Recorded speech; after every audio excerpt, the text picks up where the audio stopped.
Es día 6 de enero y el micrófono está saturado también. Buenos días, ¿cómo están?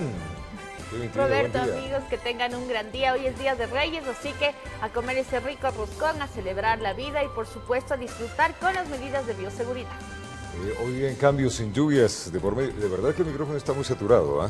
8 grados centígrados de temperatura en la ciudad de Quito a esta hora. 12 grados centígrados la máxima temperatura. Tendremos un día lluvioso en el distrito metropolitano de Quito. Así iniciamos en nuestro trabajo noticioso que nos llevará hasta las 9:30 de la mañana. Bienvenidos a TVC a primera hora. En el sector conocido como La Oreja del Diablo, en el cantón Mocha, provincia de Tungurahua, un deslave sepultó al teniente político del cantón y su esposa. Por cerca de 2 días, maquinaria pesada, rescatistas y los bomberos, además de la policía, trabajaron para recuperar los cuerpos. Como que la temporada de lluvias ha tomado protagonismo, a esto una aparente falla en la construcción de la captación de agua provocaron que la montaña en el sector de La Oreja del Diablo se debilite y baje. En ese preciso momento por la carretera circulaba una motocicleta con 2 ocupantes, quienes lamentablemente fueron atrapados por el enorme deslizamiento de tierra, donde no hubo testigos y de la desgracia no se sabía. También se suma a esto el hecho de que ha estado lloviendo pertinazmente en este sector.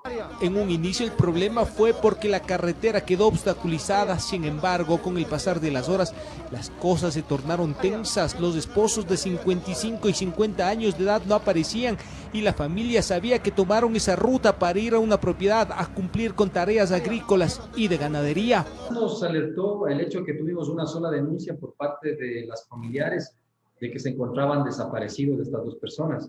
Entonces esto nos hizo presumir que efectivamente habían personas sepultadas por el lodo del producto del derrumbe.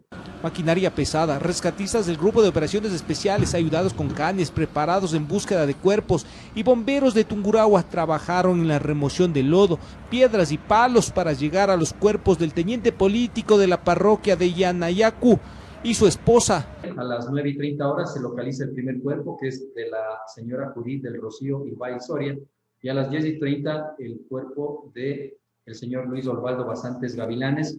Luego de aproximadamente 2 días de intensas labores de remoción de tierra, los cuerpos fueron recuperados por los rescatistas, tragedia que se les atravesó en el camino. La naturaleza los abrazó en la ruta de la eternidad, informó Iván Casamen. 22 incidentes se han registrado desde el lunes en la ciudad de Quito, producto de las fuertes lluvias. Entre estos, un deslave que inhabilitó por completo la avenida Interoceánica en el kilómetro 7. Luego de varias horas se pudo recobrar la circulación en ese sector de la ciudad. Veamos. Fue en horas de la noche del pasado lunes que tras la fuerte lluvia que soportó la capital, se registró el deslizamiento de tierra que cerró por completo los 4 carriles de la avenida Interoceánica en el kilómetro 7, en el sector de Miravalle 4 al oriente de Quito. Los escombros se llevaron 2 postes de luz eléctrica y dejó un vehículo atrapado. Y el peligro que representaba porque estos postes hacen la transmisión de media y alta tensión. El cuerpo de bomberos asistió a este ciudadano que no presentó mayores novedades. Las labores de limpieza iniciaron desde muy temprano, además de una inspección técnica con drones para conocer lo que produjo el incidente. Las evaluaciones para identificar que no exista saturación de agua sobre el talud, para determinar si es que eso no es seguro. De igual forma se coordinará con la empresa de movilidad y obras públicas para colocar medidas de mitigación, lo que son vallas jersey al contorno de esta zona de deslizamiento para contener los flujos en caso de que nuevamente vuelva a ocurrir este tipo de eventos. El cierre de esta importante arteria vial generó un intenso tráfico en diferentes puntos. Estamos teniendo cargas vehiculares en los ingresos a la ciudad. Tenemos 100 agentes civiles de tránsito en todo el perímetro del sector de la Interoceánica. Esto quiere decir la avenida Los Conquistadores, del Ciclista, la vía Nayón y la Ruta Viva, donde estamos haciendo la gestión de tránsito. También obligó a decenas de ciudadanos a caminar largas distancias para poder conseguir un vehículo o un autobús que los lleve hasta sus trabajos. Incluso los patrulleros de la Agencia Metropolitana de Tránsito colaboró en el traslado de las personas. Pero eso ya es la naturaleza, no se puede hacer nada. Llego atrasado y tengo que reponer las horas que me retraso. Sí, estoy atrasado, pues estar justo cruzando así para llegar lo más pronto. Por el derrumbe está paralizado el tráfico. La vía fue habilitada pasadas las 13 horas y la circulación vehicular volvió a la normalidad. hemos retirado todos los escombros de estos sitios. Se procedió a habilitar la vía. En total, producto de la lluvia en la ciudad, se han registrado 22 emergencias. Este tipo de incidentes tienen las causas de ser de tránsito, movimiento de masas y caída de árboles. En Quito informó Adriana Rojas. Y un bus interprovincial se precipitó en un barranco en la vía Loa-Santo Domingo. 11 personas resultaron heridas. Iniciaba este martes y la tragedia despertaba consigo. Algo más de las 6 de la mañana cuando los organismos de socorro recibieron la alerta. Y es que un bus de transporte interprovincial de la cooperativa Aloa, que cubría la ruta Aloa-Santo Domingo, se precipitó al vacío. Al fondo está un herido. Al parecer, el chofer perdió el control del pesado automotor, quedando en el fondo de la quebrada de unos 20 metros. El suceso ocurrió en el kilómetro 32. En videos que circularon a través de las redes sociales se ve como los heridos están esperando por ayuda en el filo de la carretera. Según reportes oficiales, 11 personas resultaron heridas, 8 llevadas a casas de salud y 3 dadas de alta. Varias ambulancias del Cuerpo de Bomberos de Mejía brindaron la ayuda necesaria a los afectados en este lamentable accidente donde, por fortuna, no se registraron víctimas mortales. Informó Marilyn Jaramillo. Vamos al sur de la ciudad de Quito. 3 buses de transporte urbano se incendiaron. Las causas del fuego aún se desconocen. Los moradores del sector del Beaterio se despertaron por las explosiones y también las llamas. Veamos. Corrían las primeras horas del nuevo día y de pronto una emergencia de proporciones despertaba a los vecinos del Centro Integral de Operaciones de la Cooperativa de Buses Translatinos. En el lugar, a más de las oficinas, todos los días guardan más o menos 90 unidades. El humo y las llamas se dejaron ver en medio de la oscuridad. Comenzó pitando bien fuerte y de ahí es donde prendió las luces de un bus. Una vecina relató que se asustaron porque hubo varias explosiones y de alguna forma el riesgo que las llamas alcancen mayor fuerza era latente. Despiertos y con algo de miedo esperaban la llegada de los bomberos para que controlen el incendio. Se vio hasta arriba que se hizo una llama tremenda. Los bomberos arribaron con varias unidades. En el patio 3 buses abrazados por el fuego. Por algunos minutos trabajaron para evitar que las llamas se expandan o alcancen a otros buses. Por lo que inmediatamente empezaron las operaciones para lograr controlar el incendio vehicular. La luz del nuevo día dejó ver la magnitud de los daños. 3 unidades fueron consumidas por las llamas.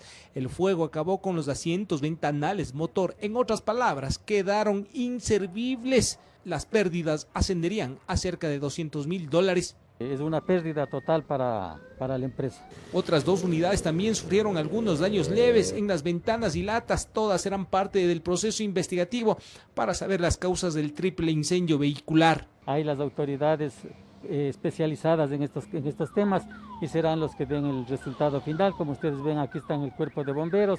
Luego vendrá la Fiscalía correspondiente para que se haga el trámite legal.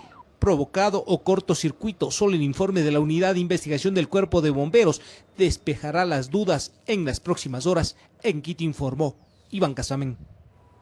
Y un hombre fue hallado en estado de descomposición en un terreno en la provincia del Carchi. Se presume que sería extranjero, pues se encontraba en una ruta por donde generalmente transitan los migrantes. Bayardo L., propietario de este terreno ubicado al sur de la ciudad de Tulcán, se sorprendió cuando desde lejos visualizó a este cuerpo sin vida. Al parecer caminaba por el sector buscando cortar camino para tomar la Panamericana Norte. Se presume que se trataría de un ciudadano extranjero por su contextura y la forma de vestir, pues no poseía documentos. Hay que considerar de que un morador del sector manifestó de que la semana anterior había observado una mano, aparentemente de una persona, pero esta persona pensó que era de un ternero muerto. Por tal motivo no había dado anuncio a ninguna autoridad. Una vez generada la alerta, la policía realizó el levantamiento de indicios. Manejan una posible hipótesis, ya que en el cadáver se encontró una supuesta herida profunda en el cuello, además signos de arrastre, posiblemente de la corriente, ya que en días anteriores las lluvias han sido intensas. Se puede observar de que existiría un arrastre de unos 40-50 metros de esta persona.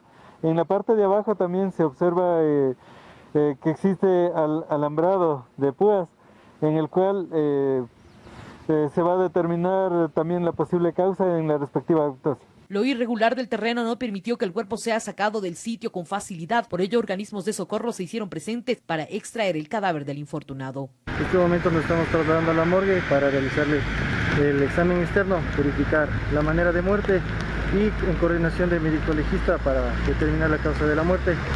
Estos pedidos son a través de la Fiscalía, que se han realizado las coordinaciones respectivas. Se presume que se trataría de un extranjero debido a que esta ruta generalmente la cruzan los migrantes una vez que llegan de Colombia. En la ciudad no existen reportes de personas extraviadas, dificultando aún más la investigación. Se realizó las coordinaciones respectivas, no tenemos en este momento con DINASER reporte de alguna persona que ha desaparecido en estos últimos días, como para poder corroborar si se podría tratar de esta misma persona. Se conoció por parte de Migración que de acuerdo a las estadísticas que manejan las ONGs internacionales, más de 500 migrantes cruzan por las trochas diariamente a Ecuador. De acuerdo al registro, 5 ciudadanos venezolanos perecieron intentando llegar a territorio nacional. En el 2020, esta se transforma en la primera víctima de este año. Con imágenes de José Cedeño desde Tulcán, informa Miriam Enríquez. Un ciudadano reportado como desaparecido fue hallado muerto en un botadero Azur, esto en La Tacunga. El hombre en presunto estado etílico habría entrado a un contenedor cuando un camión recolector se lo llevó. Lamentable. Veamos. Así hallaron el cuerpo de José en medio de la basura. El olor putrefacto de la zona hacía confundir con el estado de descomposición que presentaba el cadáver. Y es que estaba reportado como desaparecido desde finales de diciembre. Este ciudadano estaba desaparecido aparentemente desde la amanecida del 30. Se había encontrado libando con varias personas en el sector del municipio, aquí de La Tacunga. Desde allí empezaron con la búsqueda. El hincapié, este video, donde se ve a José al parecer ingresando por sí solo a un tacho de basura. Luego con todos los desechos, habría sido llevado por el camión recolector, poniendo fin así a su existencia. El camión de basura tiene un sistema de compresión de la basura, obviamente. El ciudadano entró al ecotacho y no pudo ser localizado ni visto por ninguna otra persona. Al momento de ingresar al camión recolector, tal vez la posible causa fue el aplastamiento por la cantidad de basura que el camioncito mismo recorre en su recorrido. El cuerpo del funcionario público fue trasladado hasta la morgue para las investigaciones pertinentes, en medio de la consternación de una comunidad en La Tacunga. Su familia dice que desplegaron su propia búsqueda con familiares y amigos, pero tras dar con él, solo pudieron identificarlo por la ropa. Desde el jueves debe ser que está ya la carita todito ya está desfigurado. Conocemos por la ropa, cuerpo y por el cabello larguito que tenía, nada más de esa nomás. El occiso deja 2 hijos en la orfandad, informó Marilyn Jaramillo. Y una cámara de seguridad captó cuando 3 sujetos atacaron a un grupo de habitantes del sector Sauces 8 en el norte de Guayaquil. Los afectados se encontraban compartiendo en la vía pública cuando fueron sorprendidos por los antisociales. Compartían de lo más relajados en la vía pública, cuando de pronto todo terminó en cuestión de segundos.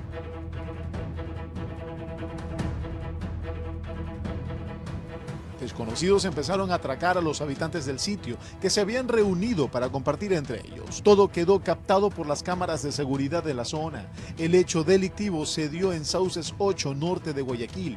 Los moradores del sitio aseguraban que el AMPA está ganando terreno en el sector. Ahí que estaban conversando en la calle, que más o menos la 4ª, 5ª casa de allá para acá, de la izquierda. Ahí han robado, según el video. ¿Estaban en la calle? Sí, estaban en la calle. ¿Tomando? No, conversando. Entonces ahí ha sido el asalto, 3 personas que han estado. Pero según veo no son gente conocida, porque gente de aquí no hay.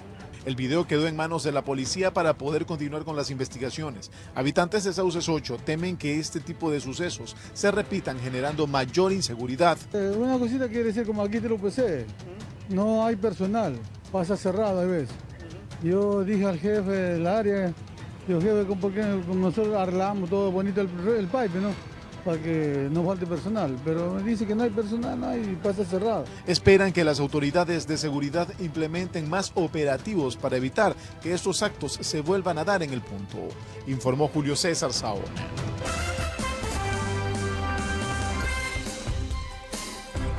Estamos hoy a las 5:59, que da la bienvenida a quienes a esta hora ya están en acción y acaban de despertar y encendieron en cualquier aparato la señal de televisión. Nosotros, por supuesto, prestos para informarles de todo lo que acontece en el ámbito nacional y también internacional. Día de Reyes, así que disfruten con familia, con amigos. Hoy llegan los Reyes a dar su obsequio al niño que nació.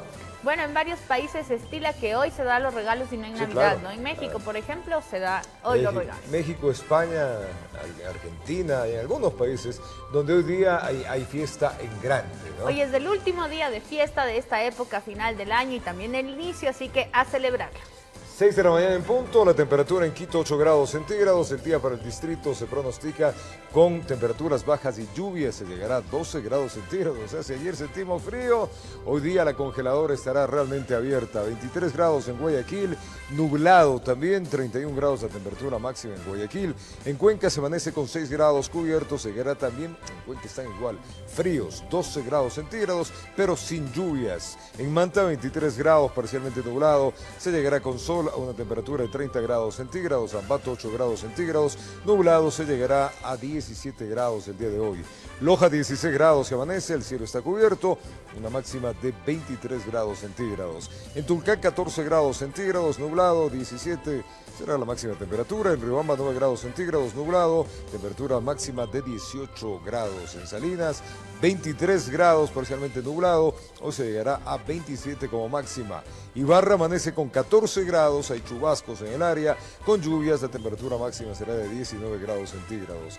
En Puerto Viejo, 22 grados, cubierto, 29 la máxima temperatura. En Santo Domingo Los Áchilas se amanece con 20 grados, chubascos o aguaceros en el área, la máxima temperatura en día lluvioso 25 grados. En Esmeraldas 23, parcialmente nublado, 29 grados, allá en Esmeraldas la máxima temperatura. En La Tacunga se amanece con 8 grados, nublado, máximas temperaturas de 16 grados. En Puerto Vaquerizo Moreno todavía no amanece, son las 5:12 en la mañana, parcialmente nublado, 23 grados, el día tendrá una máxima temperatura de 26. Así, las principales ciudades y zonas de nuestro país con los pronósticos meteorológicos. Tiempo complicado, así que hay que tener las debidas precauciones y continuamos con información acerca de la pandemia porque el Hospital Carlos Andrade Marín es otra de las casas de salud de Quito que se encuentra a tope con pacientes COVID, tanto en hospitalización como en cuidados intensivos. Autoridades nuevamente adecúan varias áreas para recibir a más pacientes. La situación en el Hospital Carlos Andrade Marín en Quito no es nada alentadora frente al aumento de pacientes que llegan diariamente con problemas respiratorios buscando atención. En menos de 24 horas, el número se ha incrementado considerablemente.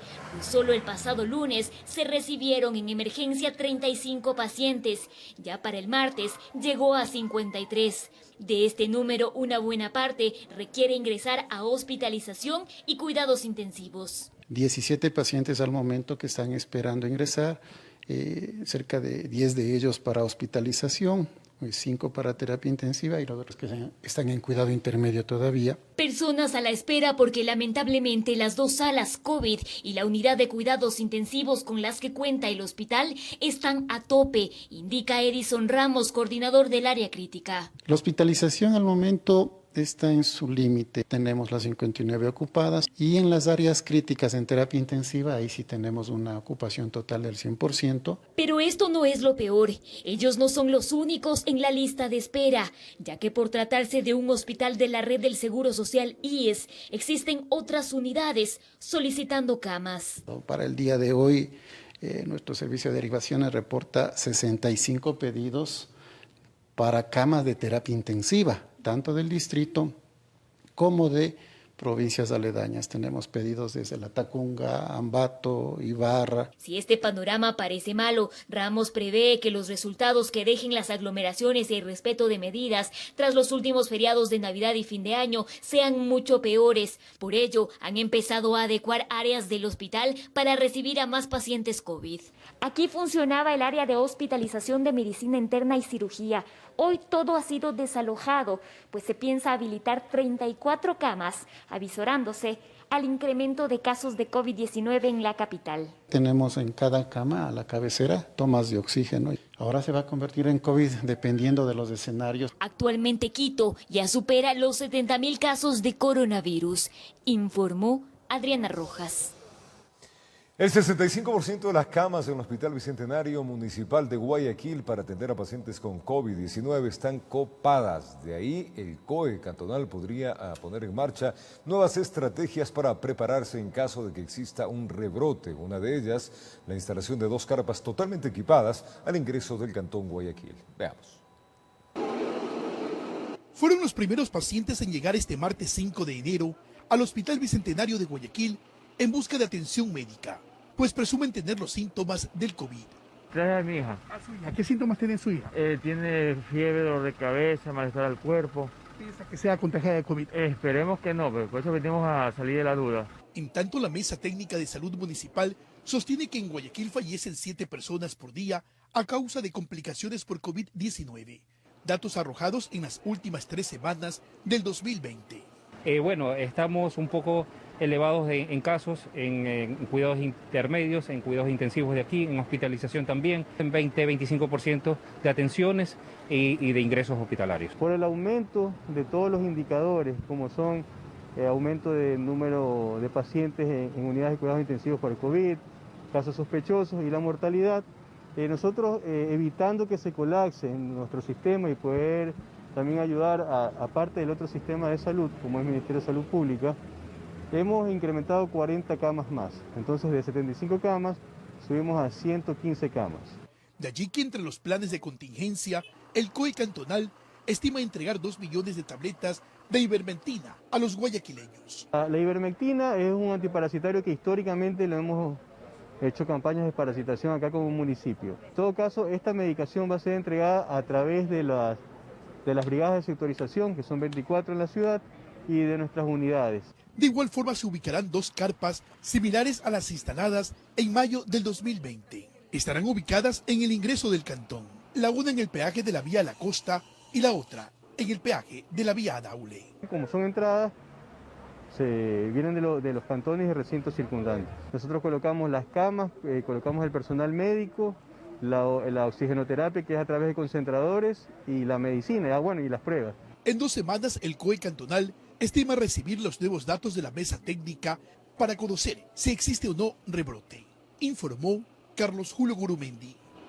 Y en el Hospital Luis Bernaza de Guayaquil se está realizando la toma de pruebas PCR para la detección del COVID-19. Para ello están aplicando valores muy bajos en vista de la gran demanda de la ciudadanía. En los últimos 2 meses del 2020 e inicios del 2021 se incrementó la demanda para obtener una prueba COVID, básicamente la PCR, cuyo valor normalmente bordea los $100. En el Hospital Luis Bernaza de la Junta de Beneficencia de Guayaquil se ha tomado la iniciativa de ofrecer el mismo servicio, pero a un costo casi del 50% menos. Utilizamos una tecnología que detecta 3 genes, tiene una alta confiabilidad, la sensibilidad y especificidad de detección de estos genes virales es muy alta. Prácticamente aquí evitamos que haya un falso negativo y sobre todo un falso positivo que se pueda escapar con esta detección. Para ello cuentan con modernos laboratorios automatizados que les permite realizar alrededor de 400 pruebas diarias, aunque esa cifra fácilmente la podrían duplicar según la demanda. Con las medidas que estamos tomando, estamos en capacidad de duplicar esta oferta de trabajo. Pudiéramos llegar a 800. Usted tiene la alternativa de acudir directamente hasta las instalaciones del Hospital Luis Bernaza o el Hospital Alfredo G. Pulson para realizar el hisopado a un costo de $50. También cuenta con atención en el Centro de Convenciones o en Mall del Sur a un costo de $55. Pero si prefiere no salir de casa, puede pagar $62 por una prueba a domicilio. Para ello debe solicitarla vía WhatsApp a los teléfonos 09 39 09 32 46 o si no, al 09 39 17 98 32. De su parte, la Universidad de Especialidades Espíritu Santo también puso a disposición su clínica, la misma que en la actualidad alberga a 11 pacientes en cuidados intensivos por COVID-19. Además, prestan el servicio para la toma de pruebas PCR a quienes deseen conocer su estado de salud frente a esta pandemia. Pueden venir de 8 de la mañana a 1 de la tarde, de lunes a sábado, a hacerse las pruebas y al final del día pueden ingresar a nuestra página web y ver los resultados. Informó José Morales. Y el proceso de contratación de un laboratorio para diagnosticar COVID-19 en Quito fue declarado desierto por varias inconsistencias. La Secretaría de Salud del municipio iniciará un nuevo concurso para que en la capital se realicen 1000 tests al día. La Secretaría de Salud del municipio de Quito descartó adquirir un nuevo lote de pruebas COVID. En su defecto lanzó un proceso de licitación para contratar a un laboratorio que sea el encargado de comprar los reactivos y procesarlos. Sin embargo, el mismo fue dado de baja, ya que 4 de los ofertantes no incluyeron una firma electrónica en el documento y otro interesado no adjuntó el archivo digital. Se declaró desierto, claro, por la presencia de errores de parte de los ofertantes. Nos acogimos a la regulación, obviamente, de la contratación pública. Al declararse desierto el proceso, surgen las dudas de varios concejales. Consideran que existe falta de previsión para que se asegure el testeo masivo en la ciudad que continúa siendo el epicentro de la pandemia. El modo de ver está cuestionado los términos, sobre todo por los cuales se da de baja. Es una pérdida de tiempo tanto para las instituciones cuanto para el municipio. Vamos también a solicitar a las instancias pertinentes que investiguen a profundidad, pero estamos a la expectativa de que no vuelva a fracasar un proceso de esta magnitud. Frente a los cuestionamientos, la Secretaría de Salud iniciará otro proceso de licitación. Tiene previsto contar con un nuevo servicio de diagnóstico a inicios de febrero. El precio referencial por prueba era de $25 y hacer toda la fase preparatoria y subir al portal. El laboratorio que gana el concurso deberá encargarse de comprar cerca de 80.000 pruebas COVID y procesarlas. El presupuesto de la Secretaría es de $2 millones. Sabiendo que tienen que ser laboratorios que tienen que tener la capacidad de procesar al menos 1000 pruebas por día y entregar resultados en 24 horas. Actualmente el municipio cuenta con cerca de 18.000 pruebas de diagnóstico que han sido adquiridas por convenio y donaciones, las cuales se aplicarán hasta conocer el ofertante ganador. Informó Priscila Cadena. Es tiempo de ir donde está Adriana Rojas, en la avenida Mariscal Sucre y Michelena. Esta vez, en este día, hay el reporte de tráfico, cómo amanece el distrito metropolitano en ese punto. Adriana, buenos días. Robert, amigos televidentes, muy buenos días. Así es, nosotros ya recorriendo la capital para mantenerlos informados, esta vez desde el sur de la ciudad sobre la avenida Mariscal Sucre, y esta es la situación que se vive a esta hora cuando son exactamente las 6 de la mañana con 12 minutos. En sentido sur-norte ya se puede ver una alta carga vehicular, sin embargo la circulación aún es fluida, mientras tanto que en el sentido contrario de norte a sur aún no se puede ver mayor carga de vehículos que circulan por esta importante arteria vial en el sur de la capital. Mientras tanto, por la Michelena está libre, no hay circulación de vehículos, no se ve una carga alta vehicular. Recordemos que esta importante arteria vial conecta la Mariscal Sucre con el redondel de la Atahualpa y a su vez con otra de las arterias viales del sur de la ciudad que también suele registrar tráfico a partir de las 7 de la mañana, que es la Teniente Hugo Ortiz. Como podemos ver, en este momento existe un enorme bache sobre la Michelena y la Mariscal Sucre, así que también hacer un llamado a las autoridades porque hemos podido ver que algunos vehículos ya han caído, sobre todo antes de que cayera la luz del sol. Así que, Robert, tomar las debidas precauciones a la ciudadanía, recordar que la restricción vehicular sigue vigente en la capital, pese a que la que decretó el gobierno nacional fue declarada inconstitucional, así que hoy circulan únicamente en la capital los vehículos cuyas placas terminan en número impar. Este es el reporte desde este punto, Robert. Gracias, Adriana. Está bueno para hacer una denuncia eso, para que el primer noticiero de la comunidad le atienda el municipio rápidamente. Gracias a lo que nos cuenta cómo amanece en esta zona el distrito metropolitano. Tiempo de hacer una pausa. Ya venimos. Y al volver, el municipio de Guayaquil clausuró 7 viviendas y una tienda tras un baile masivo, pese a la propagación del COVID-19. Esto es TVC a primera hora. Continuamos con el desarrollo informativo. El municipio de Guayaquil clausuró 7 viviendas y una tienda tras el baile masivo realizado en la calle 8 del sector Cristo del Consuelo. Los propietarios deberán pagar una multa de $2.800. Personal de Justicia y Vigilancia del municipio de Guayaquil, acompañados de agentes de la Policía Nacional, acudieron al sector conocido como la calle 8 en el Cristo del Consuelo, en donde se habían aglomerado gran cantidad de personas por un baile organizado por Año Nuevo.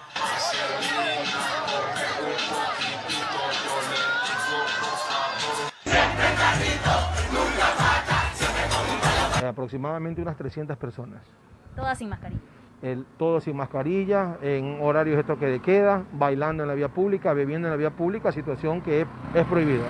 Debido a la infracción por expendio de bebidas alcohólicas e irrespeto a las medidas de bioseguridad, varios inmuebles fueron clausurados. Y este tipo de aglomeraciones totalmente prohibidas son las generadoras de este contagio que nosotros tenemos que poner fin de manera definitiva.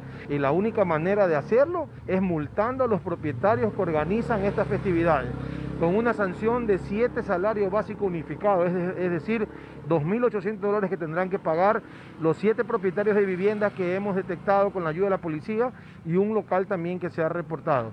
Eso va directamente al pago de los predios urbanos y si no lo pagan va a la vía coactiva para llegar incluso hasta el remate y el embargo del inmueble. Tenemos todos los fines de semana, especialmente de domingo para lunes, desde las 02 horas hasta las 07 horas aproximadamente, es donde se reúnen este tipo de ciudadanos a tratar de festejar cualquier festividad, tratando de evadir o de incumplir las normas que actualmente tenemos vigentes en el país. Algunos propietarios de los inmuebles clausurados reconocieron su falta, mientras otros consideraron injusta la medida.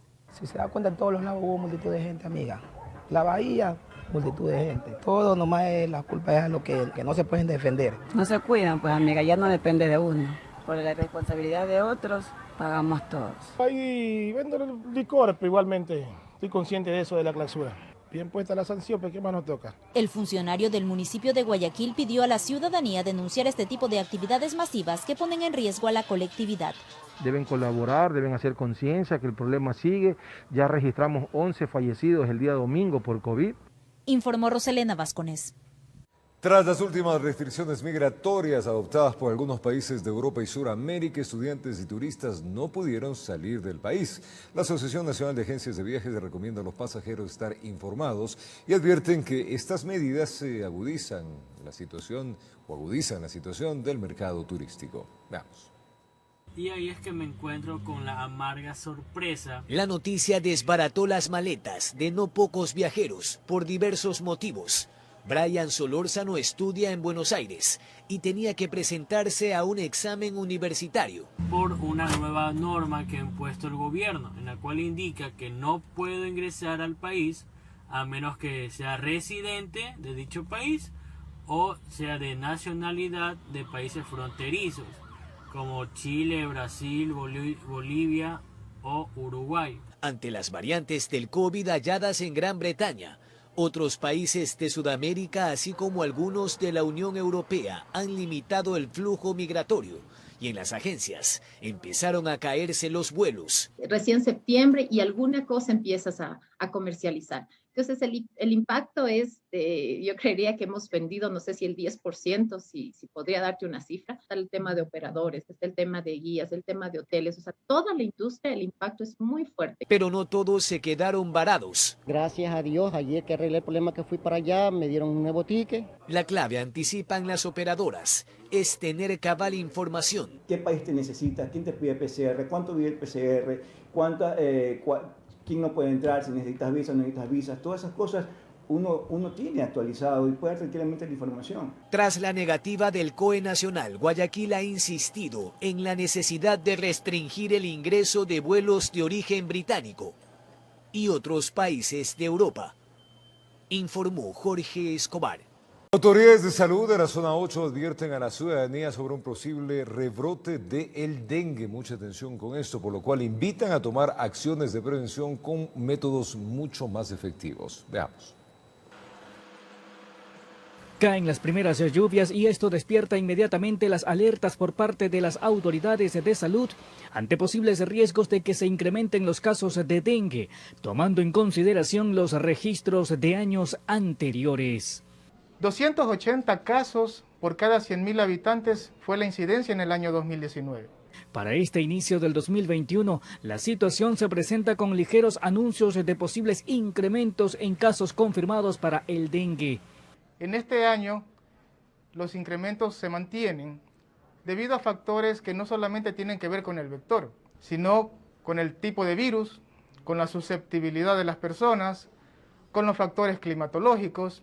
Por ese motivo invitan a la ciudadanía a participar activamente eliminando posibles criaderos de mosquitos. El Ministerio de Salud, por su parte, anuncia campañas continuas de fumigación, encaminadas a fortalecer la parte preventiva. Es mucho más eficiente combatir al vector mientras está en etapa larvaria, para prevenir que sea un adulto y pueda transmitir la enfermedad. Informó José Morales. Y el 5 de enero el país conmemora el Día del Periodista Ecuatoriano en medio de una pandemia que revolucionó y resignificó los desafíos del ejercicio comunicacional.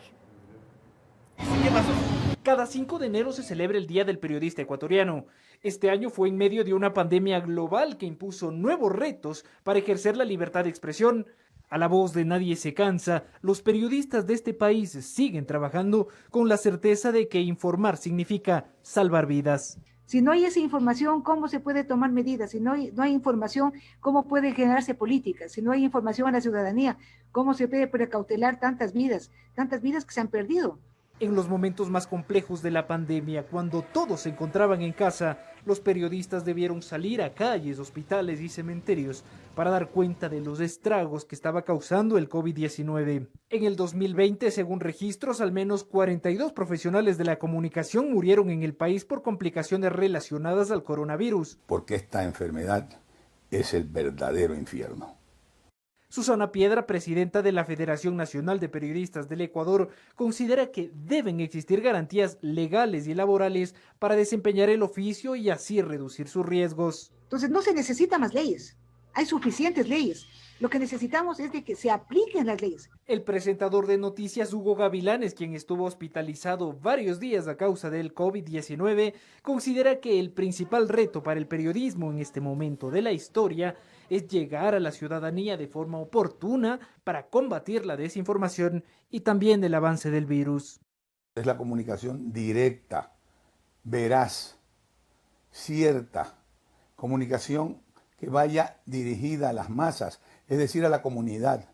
Pero esa comunicación tiene que ser clara, no confusa. En todo el mundo, hasta el 31 de diciembre del 2020, según Reporteros Sin Fronteras, fallecieron más de 600 periodistas víctimas del virus y 50 periodistas víctimas de la violencia.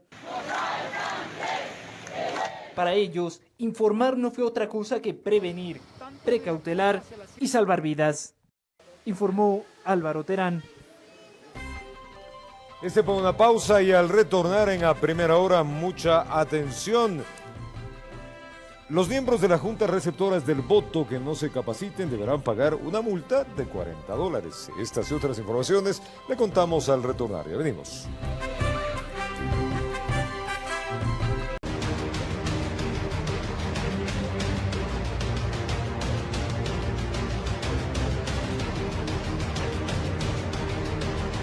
Decisión Electoral 2021. Mucha atención porque en el Instituto Geográfico Militar ya se imprimen las papeletas electorales de los 16 binomios presidenciales, con la que los ciudadanos acudirán a las urnas el próximo 7 de febrero. El Instituto Geográfico Militar inició ya con la impresión de las papeletas en donde figuran los 16 binomios presidenciales, en la que no constaría Álvaro Noboa. El día de hoy a las 5 de la mañana empezó la impresión de las papeletas presidenciales en el Instituto Geográfico Militar. Sobre las papeletas de asambleístas y parlamentarios andinos se señaló lo siguiente: 4 o 5 provincias que están faltando. Con eso se completaría y estaríamos dentro del cronograma. El conjunto de las Fuerzas Armadas enfatizó en las funciones que deberán cumplir los militares el próximo 7 de febrero. Las Fuerzas Armadas garantizarán la seguridad en todo lo que es la infraestructura que se emplee dentro del proceso electoral, el transporte del material electoral. Estas declaraciones se emitieron tras un saludo protocolar que dio la cúpula militar al presidente de la República, informó Valeria Navarro. En el sexto día de la campaña, los candidatos de diferentes tiendas políticas que intentan llegar al Palacio de Gobierno realizaron recorridos a pie y caravanas motorizadas. Algunos lugares visitados fueron Manta y también la provincia del Guayas. Veamos. En el caso del candidato presidencial Isidro Romero, recién este 5 de enero inició sus actividades de campaña. En una caravana motorizada, este recorrió las calles de Quevedo, Valencia y Buena Fe. Una de sus propuestas puntualiza que en su gobierno aplicará la pena de muerte a los criminales, violadores y sicarios. De otra parte, Gerson Almeida, candidato por el Movimiento Ecuatoriano Unido, ofreció una rueda de prensa para exponer su postura frente a la denuncia que fue archivada en el Tribunal Contencioso Electoral por supuesta violencia política y o de género presentada por activistas LGBTI. Y tenemos que decir claramente que esta denuncia no responde tanto a un mover de activismo de estas personas, sino que responde a una estrategia política de la persona que firma el comunicado, Diane Rodríguez, el que más nosotros garantizamos la vida, la familia y los derechos de todos los ciudadanos ecuatorianos en el pleno uso y goce de estos derechos legalmente. También el candidato presidencial por el movimiento Suma, Guillermo Celi, cumplió actividades de campaña. Este recorrió los barrios y mercados de Manta, informó Javier Rosero. Y el Consejo Nacional Electoral consultará a la Procuraduría General del Estado la posibilidad de ampliar los horarios de votación para las elecciones del 7 de febrero y en el caso de existir segunda vuelta, también para el 11 de abril. Actualmente el horario donde van a votar en los próximos comicios es desde las 7 de la mañana hasta las 5 de la tarde. El Pleno del Consejo Nacional Electoral dispone que la señora presidenta del máximo organismo electoral, en su nombre y representación, realice la consulta formal a la Procuraduría General del Estado a fin de recibir su pronunciamiento para que el Consejo Nacional Electoral tenga las facultades de ampliar en varias horas el horario de votación durante el día 7 de febrero y 11 de abril del 2021 en las elecciones generales 2021. Ampliar el horario de las votaciones es una de las propuestas que se analiza para evitar aglomeraciones este 7 de febrero. Sin embargo, según la ley, esto no podría ser posible. Le contamos. Esta semana se ultiman los detalles para los protocolos de bioseguridad para las elecciones del 7 de febrero. Los protocolos que establezcamos van a ser nacionales, no va a ser territorial, porque tenemos el evento más sensible y de mayor riesgo de contagio el 7 de febrero, que es 12.100.000 ecuatorianos que acuden a las urnas. La coordinación está en manos del Comité de Operaciones de Emergencia y el Consejo Nacional Electoral, mismos que analizan opciones para evitar la aglomeración de personas debido a la pandemia. Por lo tanto, se requeriría, y eso es lo que estamos en análisis, de una solicitud formal que lo haríamos a través del COE Nacional a la presidenta para ver la posibilidad legal de ampliar los horarios del día de las elecciones. Algo que a decir del expresidente del Consejo Nacional Electoral, Carlos Aguinaga, y el constitucionalista Ismael Quintana, no es probable. Imposible según la ley, porque usted tiene en el Código de la Democracia, en la Ley Orgánica Electoral, establecidos los horarios de la votación. Estos son de 7 de la mañana a 5 de la tarde. Y por otro lado, una de las causales para declarar la nulidad de las votaciones es receptar la votación fuera de la hora establecida en el marco legal. Lo que sí existen son otras alternativas. Si es que estuvieran en la capacidad logística de hacerlo, es aumentar el número de mesas. Zapata también detalló algunos aspectos logísticos para el proceso electoral. Por ejemplo, las personas tendrán que ir solas a votar, ya no acompañadas, salvo las que requieran alguna ayuda. Solamente estarán en los recintos las personas autorizadas para estarlo.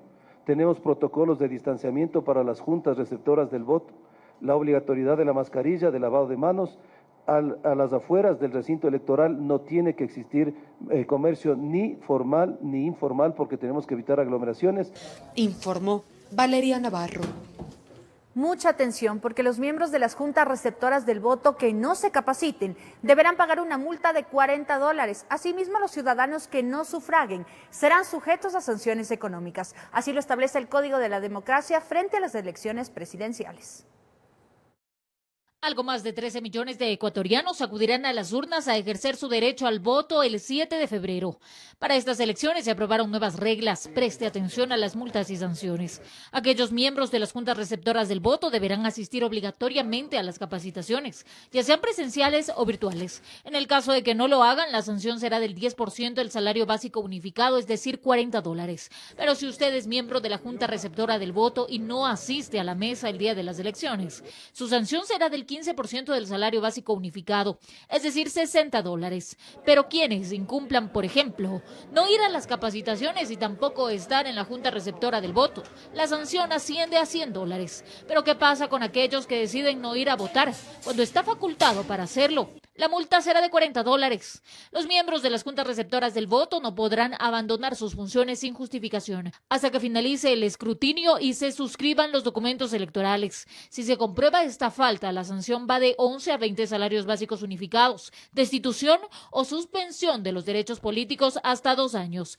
Es decir, las multas en este caso podrían ir entre $4.400 a $8.000. No olvide consultar su lugar de votación a través de la página del Consejo Nacional Electoral. Informó Marilyn Jaramillo. El juez electoral Ángel Torres se encuentra en etapa de deliberación tras la audiencia por presunta infracción electoral grave que habría cometido la mayoría del Pleno del Consejo Nacional Electoral. La diligencia legal se desarrolló en medio del rechazo de la Procuraduría General del Estado porque se habría violado el debido proceso. Veamos.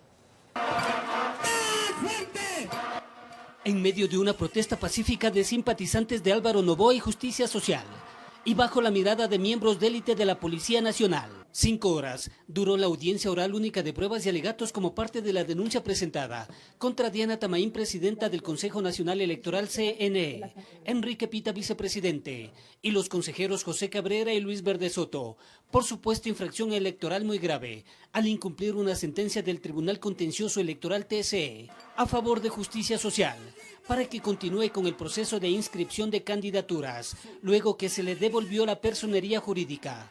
Es una vergüenza que sigan poniendo cortinas de humo, que pretendan confundir al Ecuador diciendo que Álvaro Noboa no va a estar en la papeleta, cuando es claro que estamos aquí justamente en estos procesos para que se califique la candidatura. La audiencia se instaló en medio del reclamo de la Procuraduría General del Estado, al sentirse vulnerada en su derecho, al no tener el tiempo necesario para estudiar el expediente, una vez que recién se le notificó el lunes por la tarde.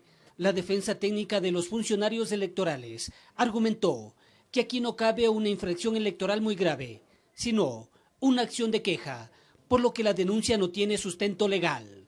Se busca plataformas políticas. Sí, esto se vuelve mediático, tenemos gente gritando, gente que inclusive ha insultado a los consejeros. Ustedes pueden escuchar que se les dice desde ratas, corruptos, ladrones, delincuentes. El juez electoral Ángel Torres se encuentra en etapa de deliberación y en los próximos días se conocerá si da paso al pedido de destitución de los miembros del CNE. Entre tanto, Justicia Social cuestiona el inicio de la impresión de las papeletas electorales. Inclusive Silka Sánchez, vocera de Álvaro Noboa, solicitó la intervención de la Contraloría. La causa 131-2020, en la cual nosotros impugnamos la resolución del CNE, la 2412, todavía se encuentra pendiente. Dentro de los 3 días antes de que cause ejecutoria, fue presentado el recurso de apelación y el recurso de apelación fue calificado con fecha 3 de enero a las 12 del día. Se presentaron los 2 oficios remitidos por el secretario del Tribunal Contencioso Electoral al Consejo Nacional Electoral, en el cual le dice que ya no existen recursos sobre candidaturas, ¿sí? Y por lo cual se le da el paso abierto al Consejo Nacional Electoral para que pueda imprimir las papeletas. Informó Héctor Romero.